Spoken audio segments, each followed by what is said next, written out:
नमस्कार शेतकरी मित्रांनो आणि विक्रेते बंधूंनो, मी दीपक नंदवारकर, जेके सीड्स कंपनी प्रतिनिधी। आज आपण मोहाडी तालुका धुळे जिल्हा धुळे येथील प्रगतीशील शेतकरी दासभाऊ देवराम माळी यांच्या शेतात आलो आहोत। तर यांनी आपलं जेके सीड्स या कंपनीचं JK 99 या वाहनाची लागवड केलेली।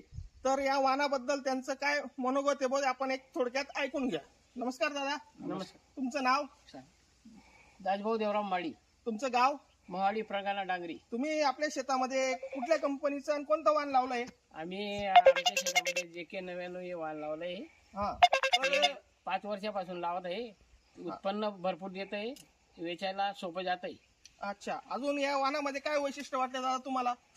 फवारणी कम लागते, फवारणी कमी लागते या वाहनाची, खत कमी लागते, खताचे डोस कमी लागतात, रोगराई या कमी वाहनावरती येते। कमी रोगराई येते या वाहनावरती।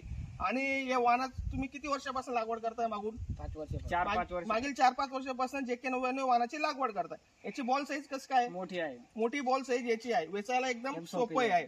आणि वजनदार तुम्ही याचा जो माल काढता हा वजनदार तुम्हाला वजनदार मिळतो। अगोदर तुम्ही इतर वाहन पण लावता आणि JK 99 चा कापूस हा वेगवेगळा ठेवता का बरं?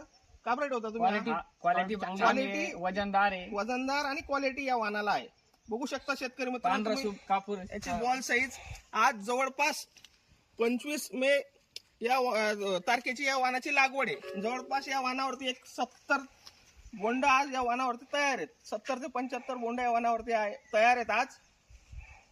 तर सर्व शेतकरी बंधूंना विनंती करू इच्छितो की मोहाडी या गावात येऊन JK सीडचं JK 99 वाहन सर्व शेतकऱ्यांनी बघावं आणि पुढच्या येणाऱ्या हंगामात लागवड करावी। धन्यवाद शेतकरी मित्रांनो।